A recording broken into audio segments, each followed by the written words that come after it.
Welcome to the USC National Safe School Digital Summit. My name is Denzel Whitaker. I will be your moderator for today. I'm sitting here with some lovely students. We've assembled a beautiful panel for you today, the students panel, here to talk to you about issues that we feel are very relevant from the student perspective. We were not prepared at all from any aspect. I know specifically for me in my classroom, we went to the wrong side of the classroom when everything was happening. It was hectic. There was no protocol. There was nothing, no preparedness at all. I'm not sure.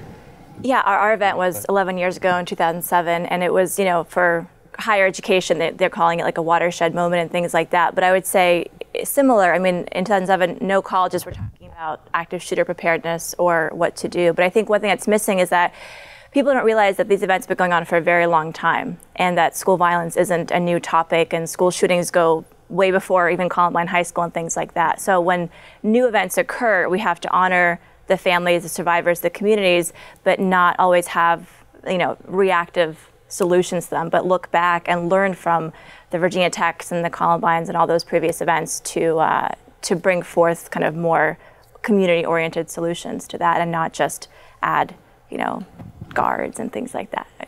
Now, just for a second, for our audience who is tuning in, do you guys mind recalling possibly how you guys felt within those events, or what exactly happened within those events, just to kind of catch people up real quick? Jake, start with you. Basically, just recall everything that happened, or? Yeah, just,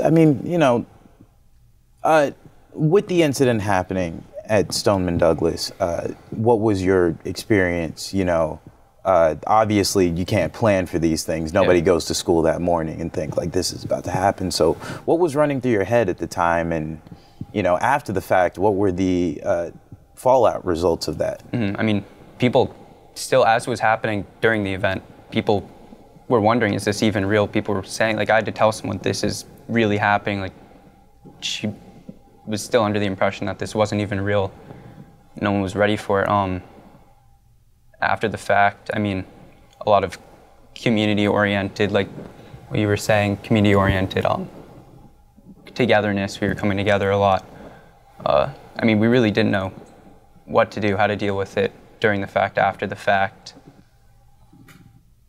Right. Now, was there ever a time that you felt,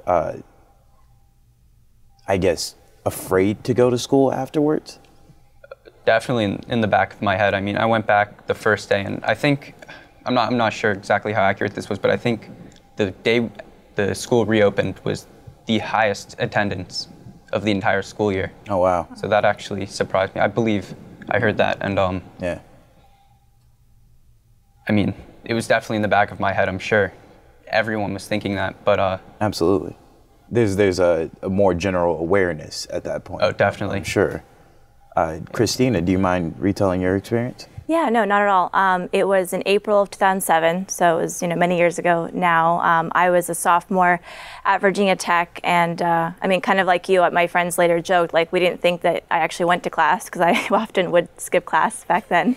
But I was going to a French classroom, and our perpetrator was a student at our campus. I didn't know him. No one really knew him. Virginia Tech had almost like 30,000 people, so it was a huge, huge school. What we didn't know was that he had, a lot of behavioral issues that were exhibiting mostly in the classroom. So he was writing graphic plays and just acting like strangely. Nothing that was said, you're going to be a school shooter, but things that different parts of our school and community did and did not communicate about in a central way. So the morning of the shooting, he chained the door shut to the building. So today, I'm probably like all of you guys, I'm very aware of like how to get out of certain places. So he effectively trapped us inside, went to the second floor, and opened fire. And so our classroom was the one that he came in 3 times and took his own life in the room. When he burst in, no one thinks that they're about to be shot at. No one announced like, oh, there's a shooting. I could just sense like something is going wrong. And then, oh wow, something really is serious. And I got down on the ground and kind of went under a desk and essentially pretended to play dead. The shooting was about 11 and a half minutes, which is, a very long amount of time if you're waiting. I was shot twice, 3 times in that, twice in the back and once in my foot. And so the entire time I couldn't have told you like there's an active shooting going on. It was just something terrible is going on. And then the minute it ended with police coming in, it was like this huge sense of relief and okay, like now please get me out of here pretty quickly. And so I came back to Virginia Tech the following semester. All of us, those of us that were inside the building, we all came back and finished out our studies on campus. But yeah, I became very much attuned to, okay, what is that loud noise? Who is this person? Do they really belong here? You know, just being much more vigilant and conscious of my surroundings, which I was definitely not thinking about when I was 19 years old. Absolutely, absolutely. And I'm sure with, you know, such an event like that, it's I hate to say awareness because it's almost like, you know, as people, we feel like things are invincible. Like that can't happen. You know, whether it's an incident, whether it's a shooting, a break-in, an injury or whatnot, we always think invincibility, you know? So as you spent the remains at Virginia Tech, what was sort of going in your mind as a student? Like, how did you feel on that campus? I mean, it was a safe school before, we're a safe school afterwards, but personally, because of what I went through, I was just super hyper-vigilant. A lot of classrooms only had one door, one way in or out, and so if there was a loud sound or someone came in late, I would kind of perk up and my mind would go to, what was that? And nothing ever happened, you know, afterwards, but I was a lot more attuned to like the emails and texts that we would receive, you know, like, hey, there was an incident that happened. I would just kind of naturally get a little anxious. But now, I mean, I travel, I'm in different like schools or airports or hotels, and I'm trying to find a healthy balance of being not paranoid, but I ask a lot of questions of, absolutely, you know, what's as going on. Yeah, but our campus, and I mean, schools across the country have done a lot more towards preparedness, both from the police side, but also an area it's called threat assessment and prevention of violence, to help identify and take care of those that might be potentially like our perpetrator, because he was part of our community, and there were signs that potentially he could have been helped, you know, previously to that. So it's sad that we had to have this event happen for that to take off, but I think a lot of schools are learning from that, hopefully, and trying to take it forward. Now, that's very interesting also, you know, when you speak about finding the signs that could be underlying. Now, Amani and Laraine, now, both of you guys I know might have experienced violence on your own, maybe not so much physical violence, maybe it's more of an emotional violence. Do you mind just sort of retelling what are the scenarios that could happen, say for a student like yourself? Well, as a student of color, especially a queer one, I've gone through a lot of bullying that's like verbal, not really physical, but I've gotten like emotionally abused by a lot of people who just think like, oh, it's funny to like make fun of someone's like appearance or like their sexuality. Right. And so it's been a lot of that. I know a lot of my friends have gone through like actual physical violence, like sexual assault and things like that. And I think it's really important that, like your first question was like, what are people missing from violence? And I think it's that violence isn't just school shootings, it's a lot more than that, like school violence especially. Like that can be cyberbullying, that can be physical bullying, emotional bullying, that can be sexual assault, that can be any of those kinds of things that fall under that school violence umbrella. Absolutely. I feel like Amani said, being a student of color and being queer, you see something else. You know, you're more open to the fact that something may happen to you because you're aware of what people have done before. You know, like I think we live now in a more open community and we know what's out there, but a lot of people tend to judge, and it's I feel like at school it's just like, instead of being a community, people attack on each other, and that's where it starts, you know. Yeah. Absolutely.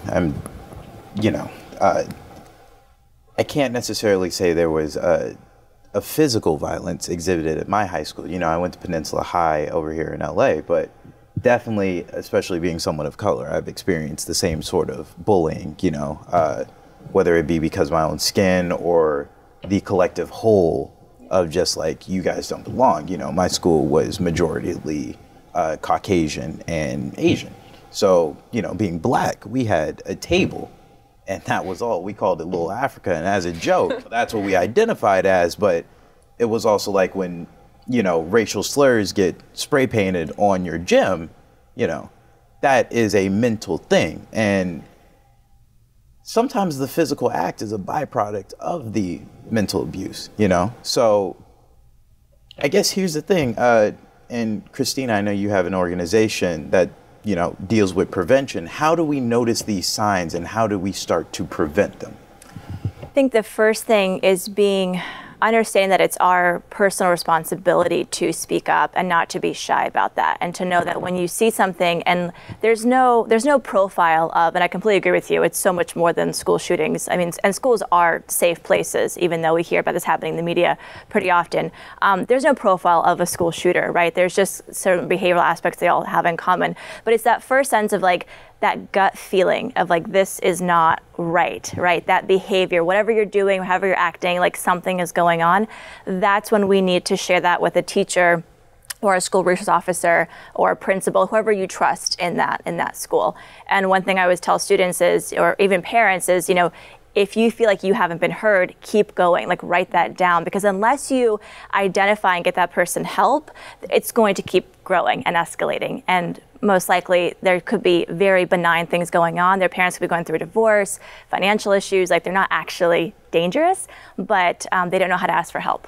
Right. And so it's just trying to reach out. And I think you never know what a nice, like a kind smile or reaching out to someone might do for them in their day, because we all have bad days. Mm-hmm. And just telling someone like, hey, you know, I see you've been coming to class late, or you stopped showering, or whatever the thing is, you never know what that could mean for someone, and help them to lead a more like positive, healthier life. If that answers your No, absolutely. Yeah. It's also, I think kind of what you're touching on is a sense of community, you know? Because I even think back, just going to high school, you know, now being closer to the age of 30, I'm a little bit more conscious of the human emotion, you know what I mean? Like, we're kind of fragile. We don't really talk, and I'm sure as a teenager, there were lots of things I didn't want to express, you know what I mean? You would have the counselor, but we kind of look at it as a joke. Or you would have, you know, the safe school, how would you say, the fire drills or whatnot. But you would think, oh man, what are we doing a fire drill for? You know? So it's in the back of their heads, but sometimes we as kids don't necessarily take it serious, you know? How, I guess the question I want to pose is, you know, like Jake, you're actively going to high school right now, right? Yeah. How do you get more kids to pay attention, to realize that this is necessary, not just a joke? Or, you know, we don't want to tell kids that everything is super serious and you should fear life, but no, what I get gets it. their I mean, attention, you know? Yeah, like what you were saying with the fire drills, like, oh, what are we doing this for? Like fire drills, code red drills. I know before the fact at my school, it was like what you said, it was just a joke. We'd walk out, do whatever. Code red, I can't recall a code red drill before everything happened in my school, and I'm sure even if we did do them, wouldn't have been taken seriously. You know, it's a problem trying to get people to realize that these need to be taken seriously, and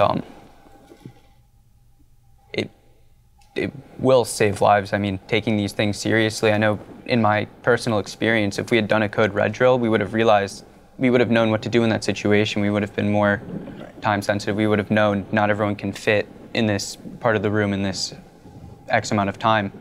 We would have known exactly what to do in that situation. We didn't, because we had never done it, and we didn't take anything seriously before the fact. And I still think that even with all this happening on the news, and people still aren't taking it seriously, and that's a problem. Yeah, absolutely. Please. Okay. I feel like as students, our best way to communicate with each other is with each other, because we understand what we're going through. And I know at school we have like the Say Hi campaign to, like, you know, get ourselves to talk to people that we're not normally talking to. Or we have like psychologists and school counselors that are there for us at any moment of time when we don't feel secure, or like we can walk out of a classroom when we're not stable there. So I feel like, at least with me, like amongst my friends, we talk about this because it's happened so many times that just right when we get into a classroom, I know for me is I check every exit, I check where to go, because it's something that has been done so many times. You know, there's so many school shootings happening, and so like not just that, but like bullying and all that, sometimes you just need to find a way out. And I feel like becoming aware of our surroundings and just knowing where to go if anything was to happen. Okay, absolutely. Yeah. Here's an interesting question for you guys. So if you guys could influence school policy or even school safety legislation, what would you guys propose? Like, what would be a kind of fix that you guys think would help? Like, me personally, I'm sitting here listening to you guys, and again, within my profession, I connect to people. That's what I try to do on a daily basis.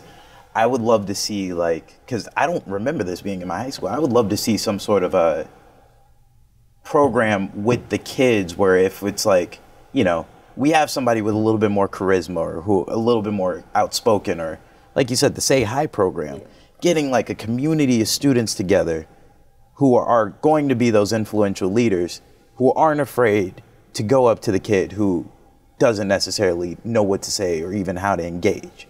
I'd love to see something like that. Like, what would you guys love to see that would hopefully help prevent violence? We'll just put it on the table. Go ahead. I say we start more programs focusing on mental health and actually seeing where the problem is started. Great. Yeah, I think this problem stems from not listening to students, especially because I think a lot of the regulations that people are putting in, like more policemen, like trying to give guns to teachers, people aren't asking the students what they want, and I think the students are the ones that are at risk here. So we need to ask the students what they would like, and right now you are asking the students, and I think that's one of the best, that's the way to start. And the Say Hi program, I think that's a very good way to start this entire community bonding. And I think that the mental health, we need to raise awareness about the different issues with mental health, because I think a lot of people are struggling with their mental health, being depressed, family issues, things like that.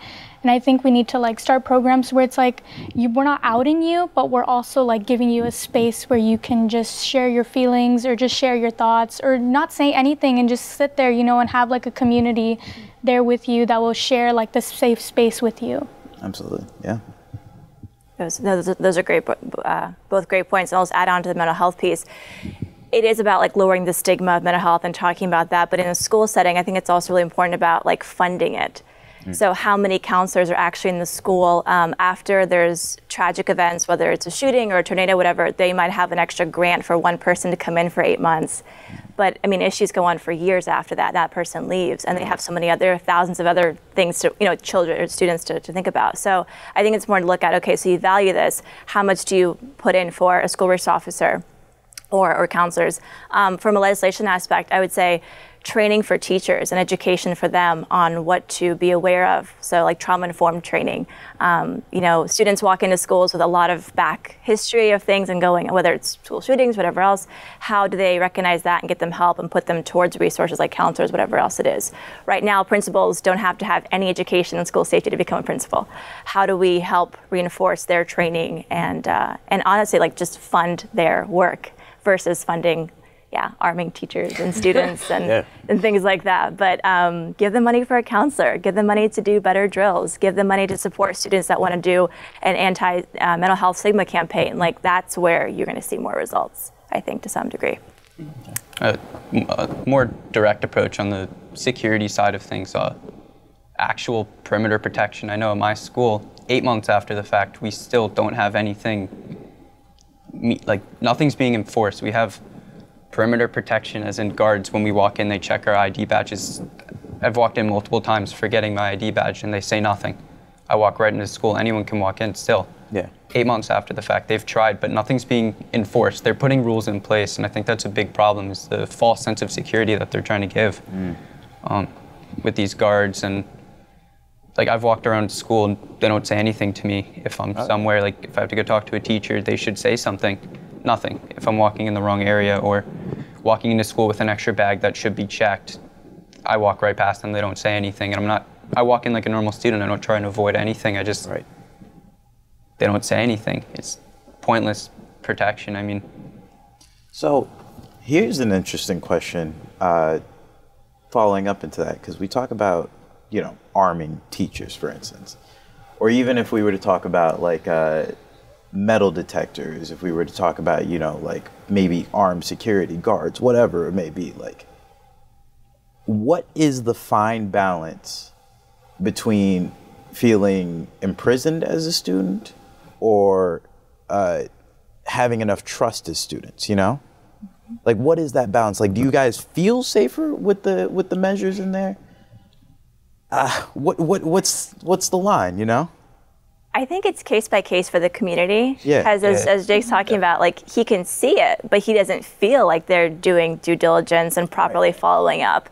And I know they're not. I'm walking Right. in and they're not checking what they're supposed to check. Look, if I wanted to go back to my old high school now, let me shave this mustache, I could walk right on campus. What are they, you know what I mean? Because I know the infrastructure of the campus. So how do you keep me out of the school? And believe me, I'm not going to the school to do anything malicious, but you got to keep me out of the school, you know what I mean? Yeah. I'm a nice guy. So what happens when somebody who actually has intent, who probably knows the way through, what do, you know? What makes somebody feel safer, I guess?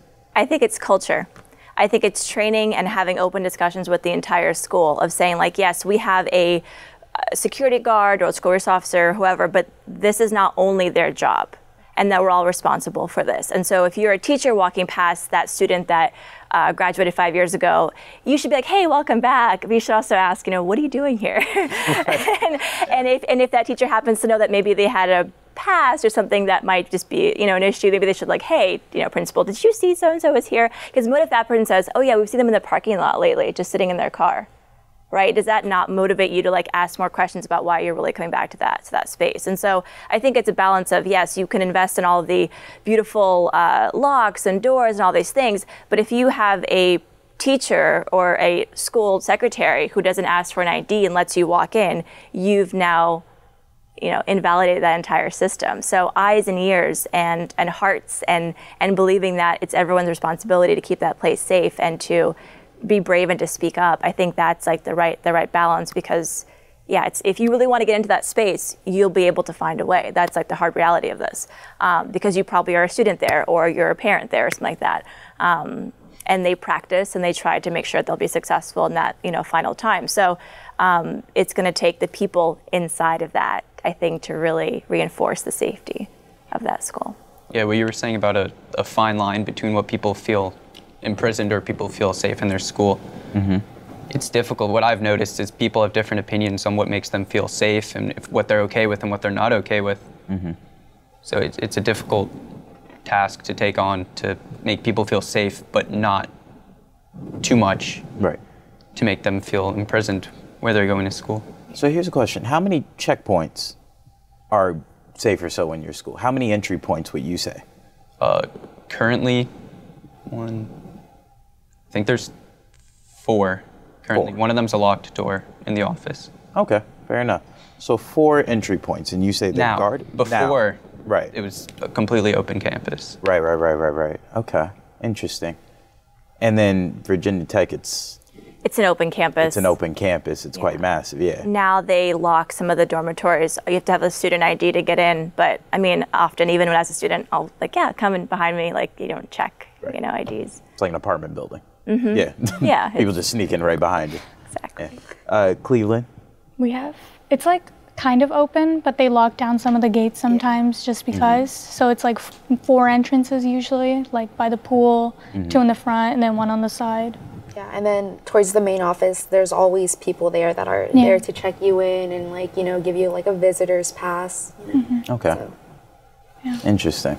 Do you guys do lockdown drills, if I can ask? We do like certain type of lockdown drills. Like sometimes it'll be like, now we started doing like shooting lockdown drills where we'll lock the doors and stuff like that. Before, I think it was like, we just did earthquake and fire drills. Mm-hmm. Yeah, and I know that in some classrooms towards the back, we got new windows and there's bars on them now. I know it's supposed to be to secure us and to make sure that we're safe, but I feel like to a certain extent, what if we needed to get out through that way and there's no, you know, how are we supposed to get out? There's bars there blocking it. We had one of the classrooms on our hallway during our shooting. about 10 students jumped from the second floor window out to the sidewalk in order to survive. My classroom was one where, yeah, we couldn't move. I mean, the windows were really small, so you couldn't break in, nor did we have time to get to the windows. But I agree with you, like a window is sometimes a sad but effective way out if you need to use that. So, but yeah, it's about like balancing priorities, right? I can see they're trying to keep people from breaking inside. We have like more policemen too, like 2 police cars usually, like around our school. And like you were saying, like whether that's imprisoning or safe. And I think as a school that's like full of people of color, it's more like imprisoning than it is actually feeling safe. Oh yeah. Yeah, it's it just feels like very uncomfortable for me whenever I'm walking around. Because I know like even though I am in the magnet and the magnet is kind of like, you know, up there, like, oh, you're in the magnet, I still feel like people are like, still like looking at me in that way and stuff like that because I am a little darker than like usual people. Right. But it's like more imprisoning than it does feel safe because there's so many people of color at our school, and it just feels like instead of like helping us, they're just going to push us into the prison system and like imprison more people of color now. So let me ask you then, what do you feel would be a measure to say for so have the preventative measures within the school system without you feeling imprisoned? Mm-hmm. What do you think might be that solution? I think I read this on like a website, and it was saying like having policemen is good, but you also need to have like a countermeasure, like counselors who will do the same thing as like the police, like protect you, but not in like more of a dominant way that they do, like tasing, arresting, like that kind of thing. Where they'll just provide you like that physical and like emotional support. But I think we need to have more like, we have to have more personnel who can like psychologically help you instead of like physically dealing with you. When we talk about the topic of mental health, you know, especially as students, you know, you got what, a full course of classes. You maybe get a break for lunch or whatever where you get to hang with your friends. Where do you have the connection time outside of going home and maybe talking to your parents or your friends or whatever? Where is the time where we really check in and be like, hey, what's up? You're looking a little down today. You know what I mean? Like, when's the time for students? I feel like that'd be interesting. And maybe it's part of the curriculum. Maybe we don't have time for it. But if there could be a space for students in between, you know? I don't know, I'm proposing a crazy idea in this one. I'm just rambling off my free-thinking liberal agenda.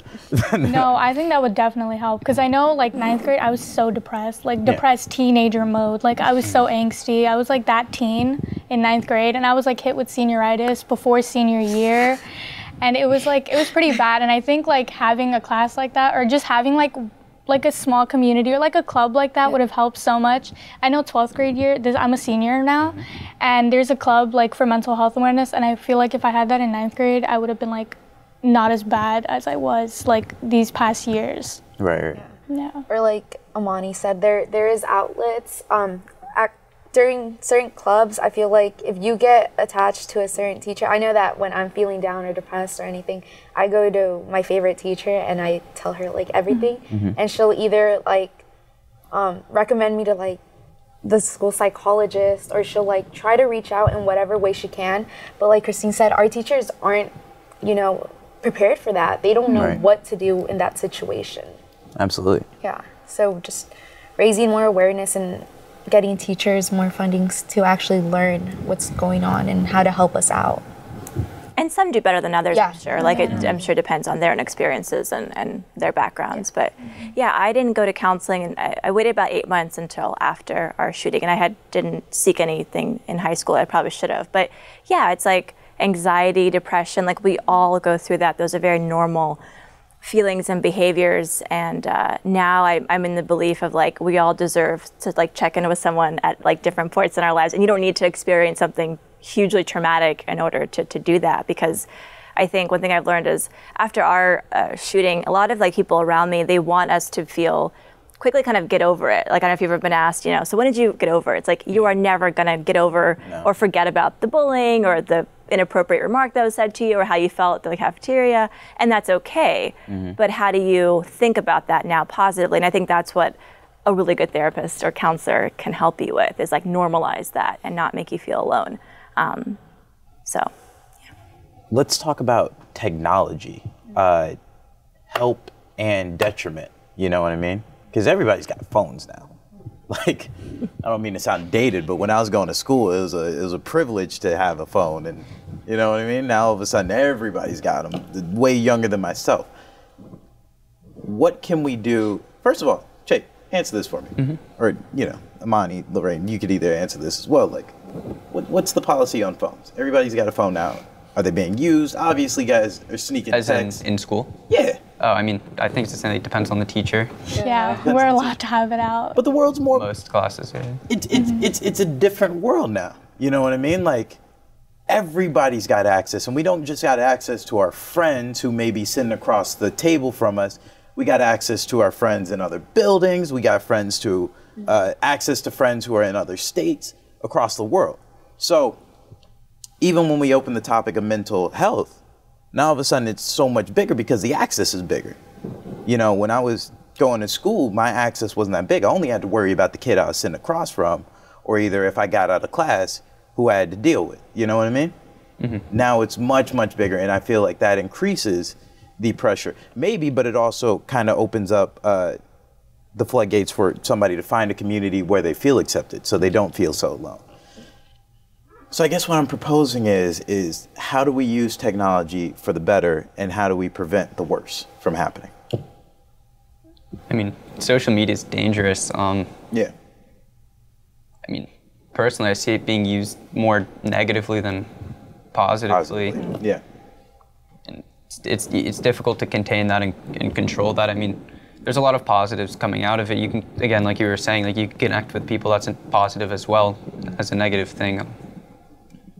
I know after what happened with my school, there's a lot of different groups, online groups that brought people together, that allowed people to meet with each other. And so that's a positive aspect of it, but also the negative aspect, how it affects people in different ways. Again, being connected to everyone at any instant. Do you find people talking more about the detriment of social media? Even at your age, with your friends or amongst your groups or anything that you see, do you find people talking about it more? Are they aware of the detriment of social media? Definitely, yeah. Yeah. Definitely. I don't use like Instagram or any of that stuff like very often. I don't like post on it or anything, but I see it happening. I hear people talking about it. I see the effects that it has on people. Definitely. Now, even within your classes, like, you know, say for sure you're in the middle of the classes, like, are phones on lockdown? Are people using them at this point? Like, in the middle of class? I mean, yeah. Again, it depends on the teacher, but most classes, I mean, yeah. Everybody's on their phone. Yeah, I mean, it's not like you look and everyone's just looking down at their phone. No, of course not, of course not. Because, I mean, by the time you get to the university level, it's like, look, you're paying to be here. You could be on your phone. You cannot be on your phone. That's at your own detriment. You know what I mean? I guess what I'm proposing is maybe if there was some sort of like how would you guys feel if there was some sort of, not necessarily app, but notification? You go to a school, right? Your school has whatever app. Maybe it's just a friendly reminder, little notes, you know what I mean? And sometimes we call that cheese, but it's the cheese that necessarily helps, because maybe you guys are all mentally strong, but that one person who isn't, they get that reminder like, hey, everything's gonna be all right. Or, you know, there's a friend out there or something like that. Little things that we can keep on the positive spectrum of mental health to help push people forward through their days. You know what I mean? Yeah. It's just like anything else, you know, people go out in the world and they have terrible days and they don't necessarily open up. It only gets worse as you get into an adult, really. That the fear, anxiety, all that stuff creeps in. It's not better for kids. Kids just maybe don't know how to deal with it. As adults, we're like, well, it's been 30 years on this planet. I'm gonna keep living 30 more years, you know what I mean? So how do we just get kids to understand the value of life, I guess? Can I do a quick addition to that? Because I feel like you set me up for a great thing. Actually, I created an app. Okay. Myself and a team of very much smarter developers. Pitch it. Oh. It's called Live Safe. Yeah. It is free to download. We're in over 200 colleges now. So looking at why don't people report certain things? Why don't they speak up about concerns, bullying, harassment, whatever? So you can download the app and you can report anything from suspicious activity to whatever. You can add a picture, video, and that goes directly to the campus police. And then they are then trained to respond back. Because often, you know, you say something and no one ever gets back to you and says, hey, this is what happened with that information. So we train the dispatchers to always give positive reinforcement and feedback. But it's not only for emergencies. So schools will put in like fire drills or bomb, like different information into the application. So it's just another like tool in the toolbox of like, this is an important, as a part of our campus, this is important for you to have and to use. And so anyone can download it. They can use features like Safe Walk, sending a location to someone in real time and watch you as you're traveling across, awesome. Wherever you are. So it's not used as much by mental health at this point, but I think it could be absolutely broad in that application. So, that's amazing. Yeah. No, iOS and Android? iOS and Android, yes. Yeah. Hear that, folks? iOS and Android. All right. We got to pitch that out. So what do you guys want as students? What do you guys want other students to take away from the summit? And then what would you hope that adults, lawmakers, legislators, what do you want them to take away from this, from your perspective? Like, right now you guys have the voice, the active voice. Mm-hmm. They're not listening to students enough. Like, we're not at Capitol Hill right now knocking on their doors, but they should be listening to students. What do you want people to hear and take away from this, hopefully?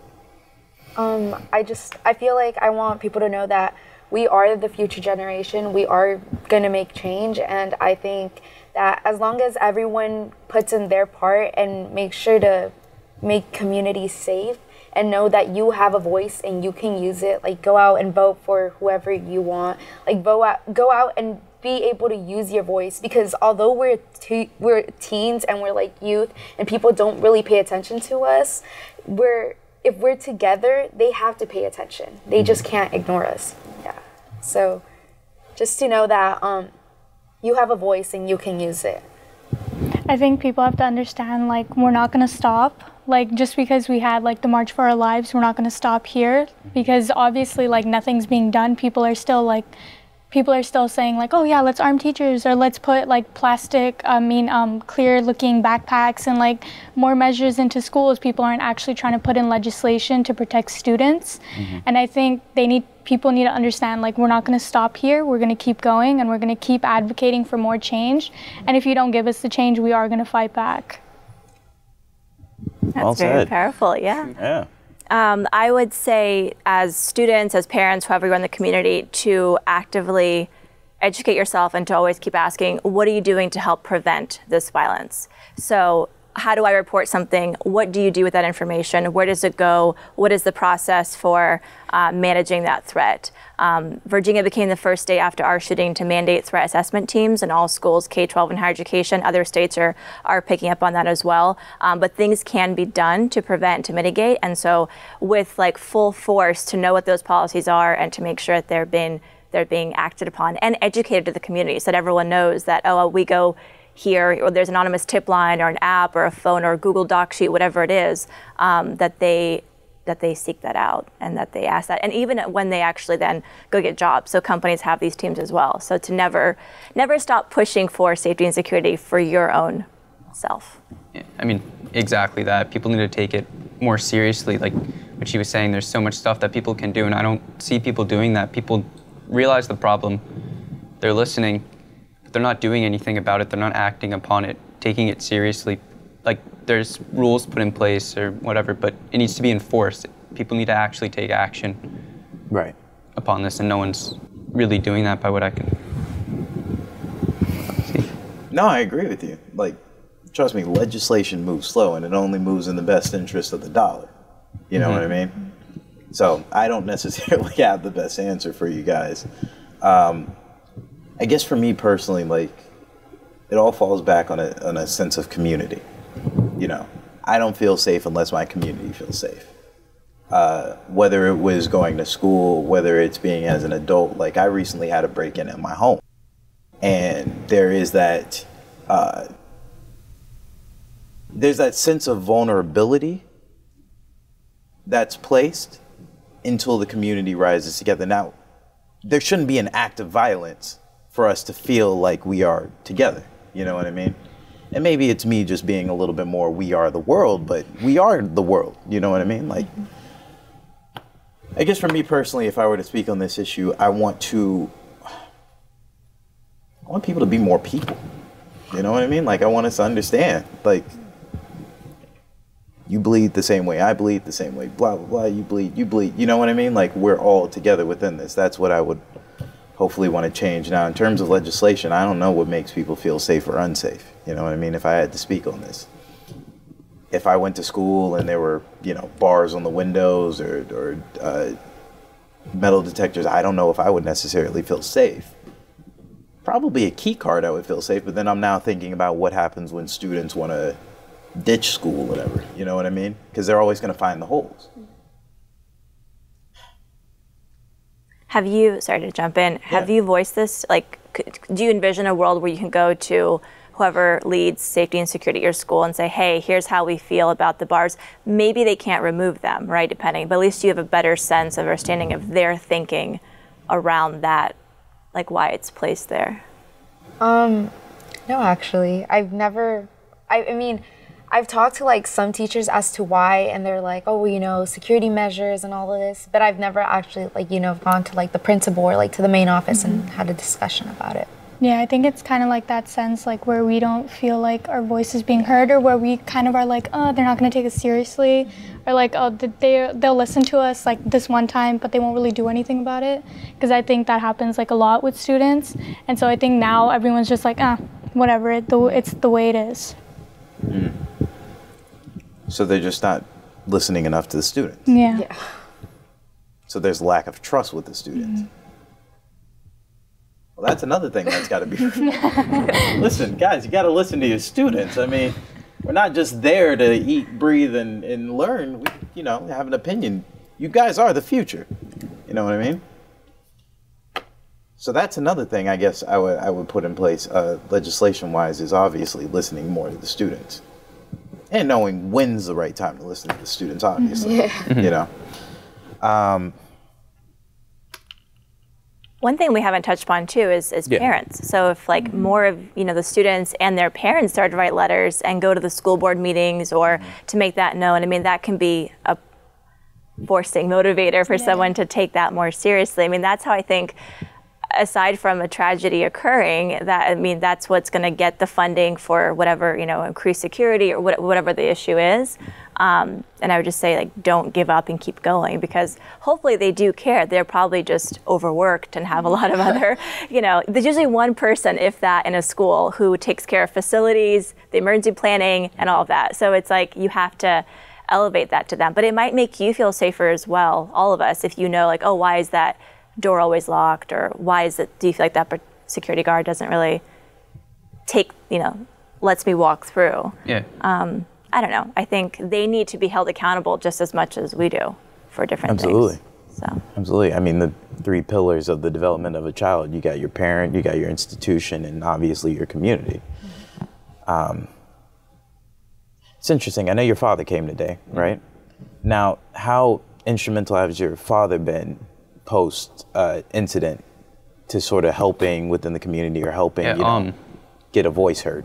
Well, personally, my father, he's part of SOS Parkland, which is a group. He's they're working on the 5 schools within our city, the elementary school, middle school, high school, those 5. And then, but they're not looking to just do those schools. They're looking statewide, nationwide. They're trying to strictly security within the schools. And so he's been working on that. And then more on a personal side, I don't know if what you were asking, but on a personal side, after everything happened, the next morning, me and him, we went to, I don't know exactly what it was. There were speakers there, therapists. We went and we talked, and that was definitely helpful. And he was with me the entire time, and we stayed together for a while.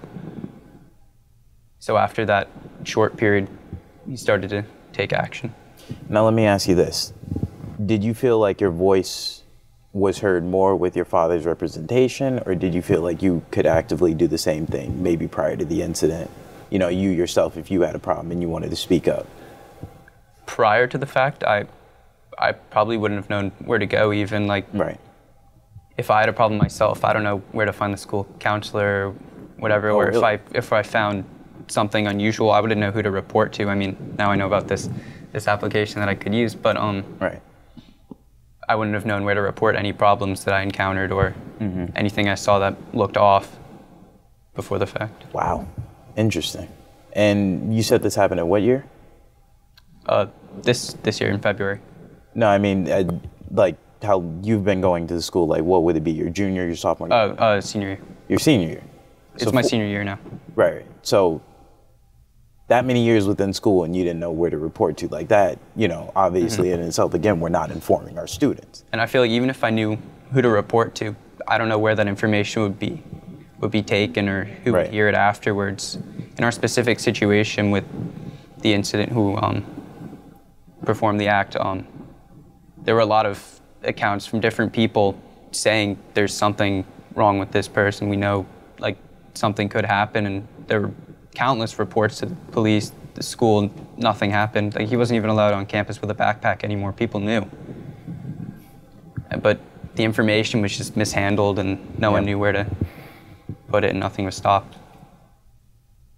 So that again leads back to what I just said, is that we're not listening enough to the students. Which thankfully this is why we have the student panel happening for you guys out there listening right now. We're not listening enough to the students. It's unfortunate when we have to get a parent involved just so our voices can be heard. You know, I just heard this interesting fact right before we actually started that, you know, obviously with elementary schools, most of it is intrusion. However, once you get to middle school, high school, whatever it may be, you know, it comes from inside. It comes from the students themselves. So if it's happening from the students and the students maybe can prevent it, or maybe the students aren't even well equipped with the knowledge of who to reach out to, that's an issue within itself. We're not listening or paying attention to the students enough. Case in point. And then they ask, well, how do we prevent this? Well, let's ban guns. Let's do all this stuff. We're just throwing more problems, more physical problems without actually listening. That's probably my biggest message at this panel right now, is listen to the damn students. I'm sorry for being so blunt or forceful, but thankfully that's why we assembled this panel, because this is a student issue that's coming from the students, and the students aren't being respected enough as young individuals who have something to say about it, or maybe who are reaching out and need to say something about it. Sorry, I just went on a rant, guys. That's what I really felt. Anyway, closing remarks. What do you guys have to say?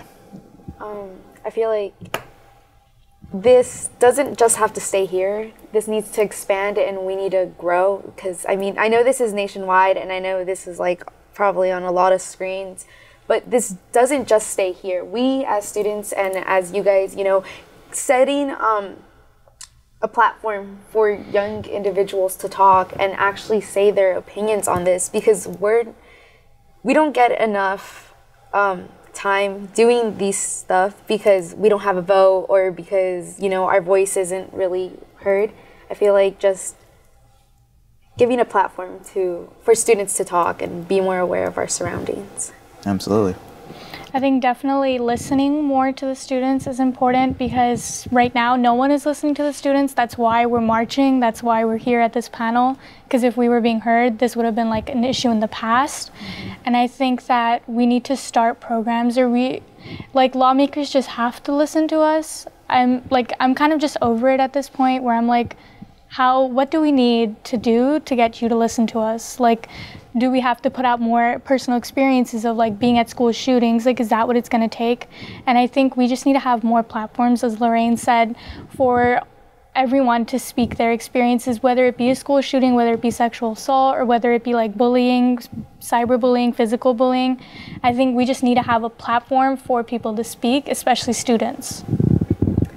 I think we have to remain hopeful, and as parents and as students, remember that schools are safe, our communities are safe, people are good, but occasionally bad things happen. And so it's our responsibility to, when you go back to your school, community, whatever, to ask exactly what is being done to help prevent, who do I talk to, and what are the tools that I have, whether it's Live Safe or a different application or a different form, really judiciously follow through on that and to hold them accountable for when you do report something.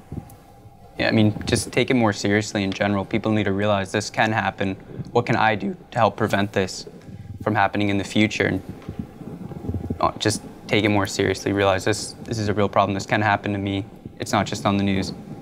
What can I do? Absolutely. And if I may interject, I would love to also just say, I'd love to see more young leaders getting themselves together. Obviously, with the big advent of social media, you know, more people are doing things at a much younger age. So I'd love to see maybe encourage those young leaders to use their personal platforms to hopefully make a change instead of just making a dollar. Anyway, guys, I want to say thank you. This has been an awesome student summit. My name is Denzel Whitaker. We also have Laraine, we have Amani, we have Kristina, we have Jake. Thank you guys for coming out, sharing your experiences, hopefully taking a step forward towards change. Thank you for your thoughts and insights. So our next panel is going to be coming up, but right before that, we want to share some videos from some students at Cleveland Charter High School that they put together, these lovely ladies and their fellow students as well. We're going to be sharing some videos with you. Thank you for tuning in. Once again, Denzel Whitaker with the Safe Summit, Safe School National Summit. Thank you very much.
Look at everyone else. They're finishing their test already.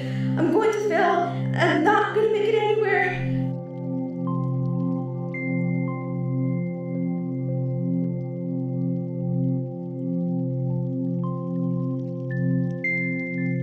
Everyone looks happy.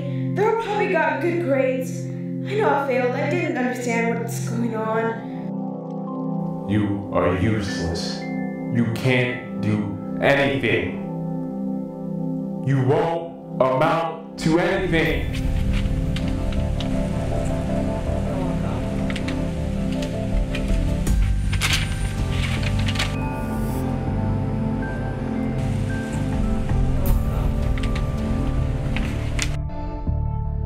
Well, that's surprising.